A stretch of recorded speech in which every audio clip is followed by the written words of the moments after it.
मोदी जी के द्वारा इस उत्तराखंड के अंदर हुआ, उनको बड़ा प्रेम है, प्यार है। उत्तराखंड के प्रति प्रधानमंत्री मोदी जी की जो नजरिया है, उत्तराखंड को पूरी तरह से विकास की ओर आगे बढ़ाना, ले जाने का काम करना, ये कर रहे हैं। हर घर में नल, नल में जल, शौचालय, आयुष्मान योजना, क्या नहीं दिया। स्वागत है भाई, स्वागत है। जय श्री राम, जय श्री राम। मेरा सभी से अनुरोध है कि अपने अपने स्थान पर खड़े होकर के आदरणीय अमित शाह जी का स्वागत करेंगे। स्वागत है भाई, स्वागत है, स्वागत है भाई, स्वागत है। जय श्री राम, जय श्री राम, जय श्री राम, जय श्री राम। स्वागत है भाई, स्वागत है, स्वागत है भाई, स्वागत है। अब की बार फिर एक बार, फिर एक बार। बहुत बहुत धन्यवाद। आप विराजमान देश के यशस्वी गृह मंत्री, पूरे देश के भारतीय जनता पार्टी के कार्यकर्ताओं के दिल में राज करने वाले आदरणीय। अब इंतजार की घड़ी खत्म होती जा रही है और जिनको सुनने के लिए कोटद्वार क्षेत्र की जनता लंबे समय से प्रतीक्षा कर रही थी, ऐसे हमारे लोकप्रिय नेता आदरणीय अमित भाई जी, भारत के गृह एवं सहकारिता मंत्री, हम सभी को संबोधित करेंगे। मैं आमंत्रण करता हूं आदरणीय अमित भाई साहब का। भारत माता की, भारत माता की।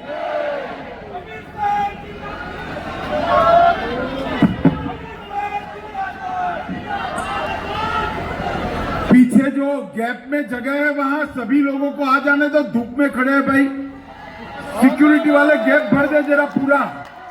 सभी को आगे आ जाना दो। आगे आइए तो पीछे के लोग भी अंदर आ जाए। मेरे साथ बोलिए, भारत माता की, भारत माता की। मंच पर उपस्थित पूरी गैलरी भर गए। उत्तराखंड के यशस्वी मुख्यमंत्री श्रीमान पुष्कर सिंह धामी जी, हमारे कर्मठ प्रदेश अध्यक्ष भाई महेंद्र भट्ट जी, श्रीमान तीरथ सिंह रावत जी, डॉक्टर रमेश पोखरियाल जी, डॉक्टर धन सिंह रावत जी, पर्यटन और सांस्कृतिक मंत्री से यहां पर आए हुए प्यारे भाइयों, बहनों, माताओं और मेरे जिगर के टुकड़े जैसे युवा मित्रों, आप सभी को नमस्कार। सबसे पहले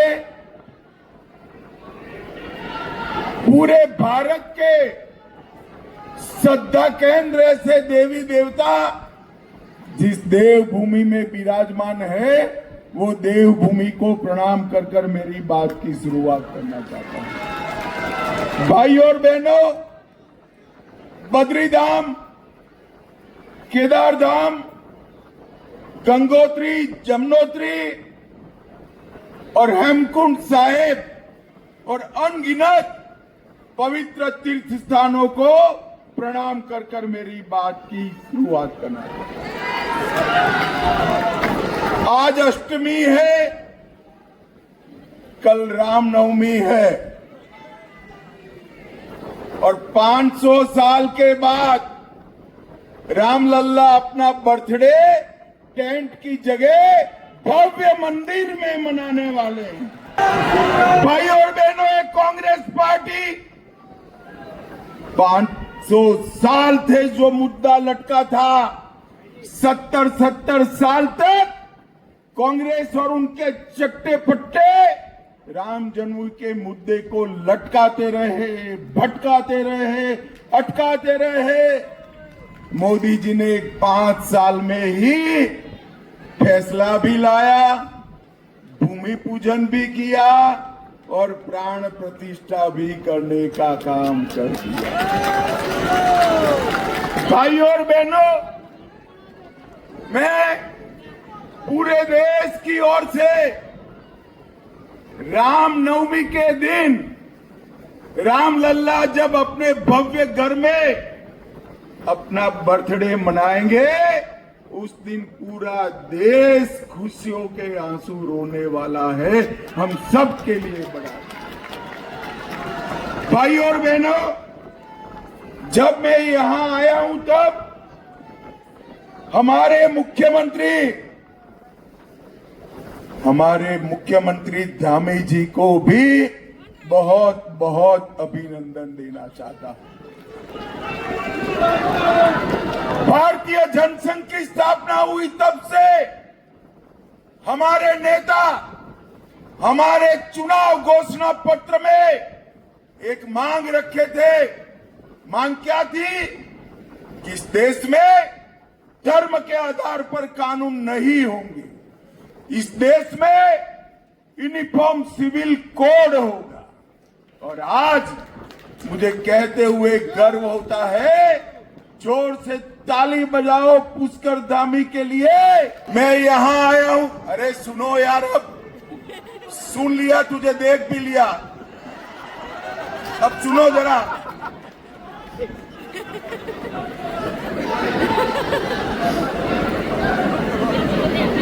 हो गया पक्का? भाई और बहनों, ये उत्तराखंड की पहाड़ियां कहने को तो आबादी कम है, मगर हमारी सेना को छानकर देखो तो हर 14 व्यक्ति मेरे उत्तराखंड से मां भारती की रक्षा के लिए जाता है। सेना के जवान और रिटायर्ड सेना के जवानों के परिवारों से ये उत्तराखंड भरा पड़ा है। इंदिरा गांधी ने एक वादा किया था कि सेना के जवानों को 1 रैंक 1 पेंशन देंगे।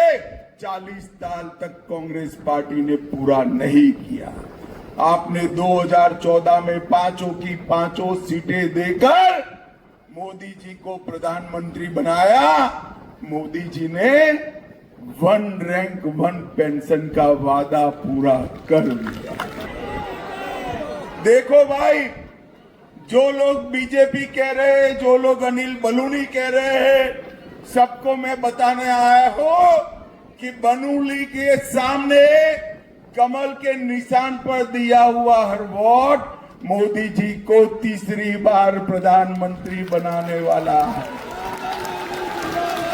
मुझे बताओ, मोदी जी को प्रधानमंत्री तीसरी बार बनाना है या नहीं बनाना है?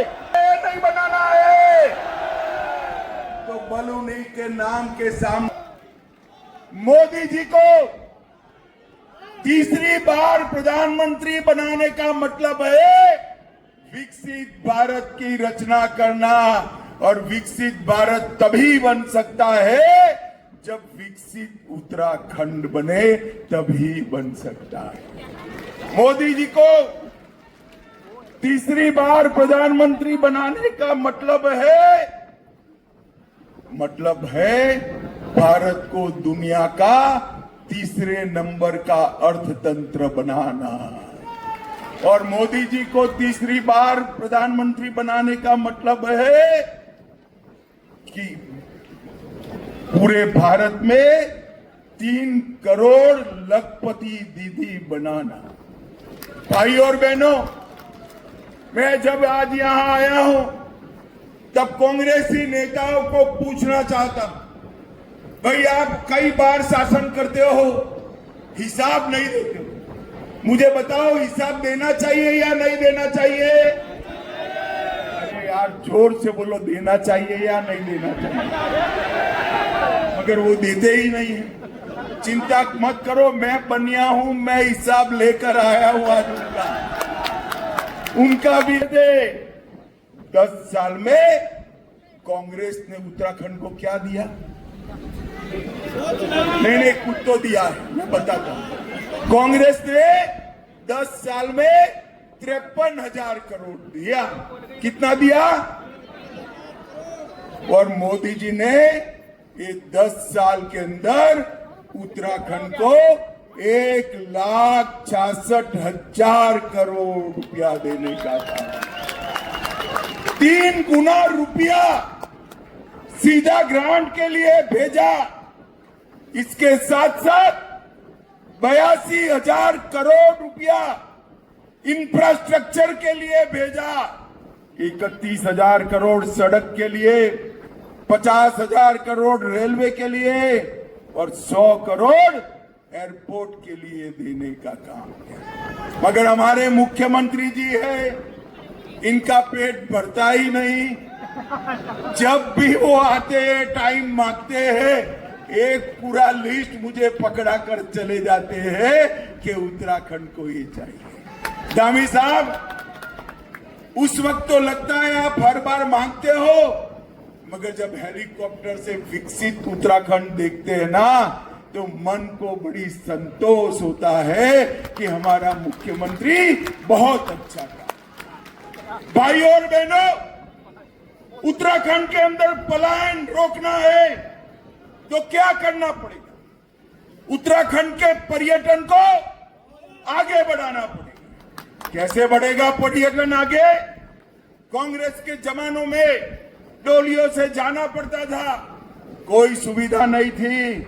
मोदी जी ने 12,000 करोड़ रुपया खर्च कर 900 किलोमीटर लंबा यमुनोत्री गंगोत्री के बीच 4 धाम महामार्ग बनाकर पर्यटन को बढ़ावा देने का काम। 8,000 करोड़ रुपए से दिल्ली देहरादून इकोनॉमिक कॉरिडोर बनाने का काम हमारे नेता नरेंद्र मोदी जी ने किया है। और 30 राजमार्गों का उद्घाटन अभी धामी जी के साथ रहकर मोदी जी ने किया है। उस पर भी 5,000 करोड़ का खर्च होने वाला है। 2,200 करोड़ से कश्मीर से क्या लेना? खड़गे जी, आपको मालूम नहीं है, कश्मीर को बचाने के लिए सबसे ज्यादा लहू अगर किसी ने बहाया है तो मेरे गढ़वाल पौड़ी के जवानों ने। आपकी पार्टी का संस्कार है जो उत्तराखंड। मुझे बताओ उत्तराखंड वालों, धारा 370 हटनी चाहिए थी या नहीं हटनी चाहिए थी? मोदी जी ने, कांग्रेस ने 70 साल तक धारा 370 को संभाल कर रखा था। मोदी जी ने 5 अगस्त 2019 को धारा 370 को समाप्त कर दिया और हमेशा के लिए कश्मीर को भारत का हिस्सा बनाने का काम हमारे नेता नरेंद्र मोदी जी ने किया। कांग्रेस के 10 साल में पाकिस्तान से हर रोज आलिया मालिया जमालिया आते थे, बम धमाके करते थे और फिर पाकिस्तान चले जाते। कोई कुछ नहीं करता। आपने मोदी जी को 14 में प्रधानमंत्री बनाया, उरी और पुलवामा में हमला किया। वो भूल गए कि कांग्रेस की राज नहीं है, मनमोहन सिंह नहीं है, अब नरेंद्र मोदी और भाजपा है। 10 ही दिन में सर्जिकल स्ट्राइक और एयर स्ट्राइक कर पाकिस्तान के घर में घुसकर आतंकवादियों का सफाया करने का काम नरेंद्र मोदी जी। भाई और बहनों, सीए लाकर 70 साल से तकलीफ में जी रहे हिंदू बौद्ध सिख भाइयों को नागरिकता देने का काम नरेंद्र मोदी जी ने। ये 10 साल सारी मोदी जी की योजनाओं को घर घर तक पहुंचाने का काम। मित्रों, ये अनिल बलूनी के साथ मैंने बहुत काम किया है। मैं अध्यक्ष था, तब हमारे मीडिया के इंचार्ज थे, फिर राज्यसभा में भी लड़े।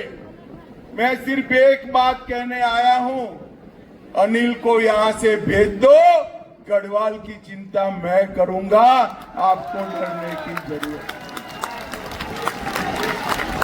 नहीं। एक बार अनिल बलूनी को प्रचंड बहुमत से जिताई। अनिल भाई ने भी एक क्षेत्र के लिए जब कोरोना आया आईसीयू खोलने का काम किया, पौड़ी मुख्यालय में तारामंडल खोला, डोपलर रडार स्थापित कराया और इगास पर्व को दिल्ली अगर जानता है तो अनिल बलूनी के कारण ही जानता है। भाई और बहनों, मैं आज कहने वाला बोला है, पुष्कर और बहनों, मोदी जी उत्तराखंड को संवार रहे हैं। चिराग पर किसने गोलीबारी करी थी? उत्तराखंड के युवाओं पर किसने गोली चलाई? उत्तराखंड को किसने बनाया? जोर से बोलो, किसने बनाया? भाजपा ने बनाया, अटल जी ने बनाया। अब मोदी जी इसको संवारने का काम कर रहे हैं। भाइयों, मोदी जी संवारने, मोदी जी ने कहा है ये तीसरा दशक उत्तराखंड का होने वाला है और धामी पूरी तैयारी में है। मोदी जी को सच साबित करने के लिए आपका आशीर्वाद चाहिए भी। ये कांग्रेस पार्टी कह रही है कि भाजपा को 400 सीटें मिलेगी तो आरक्षण चला जाएगा। अरे खड़गे साहेब, काहे को झूठ बोलते हो? 10 साल से हमारे पास पूर्ण बहुमत है। नरेंद्र मोदी जी आरक्षण के सबसे बड़े समर्थक है। भारतीय जनता पार्टी ये सुनिश्चित करेगी आरक्षण ट्राइबल का हो, दलित का हो या ओबीसी का, हम ना हटाएंगे ना हटाने देंगे। मगर मैं आज खड़गे जी को जवाब देने आया हूं, क्यों चाहिए 400 सीट? खड़गे जी, हमें तो 300 दे दी, 370 हटा दिया, इसके लिए 400 सीट चाहिए। खड़गे जी चाचा परखा प्रत्याशी भेजा है, भरोसा कर एक बार उसको एमपी बना दो। मुझे बताओ भाइयों, 19 तारीख को कमल के निशान पर बटन दबाएंगे क्या?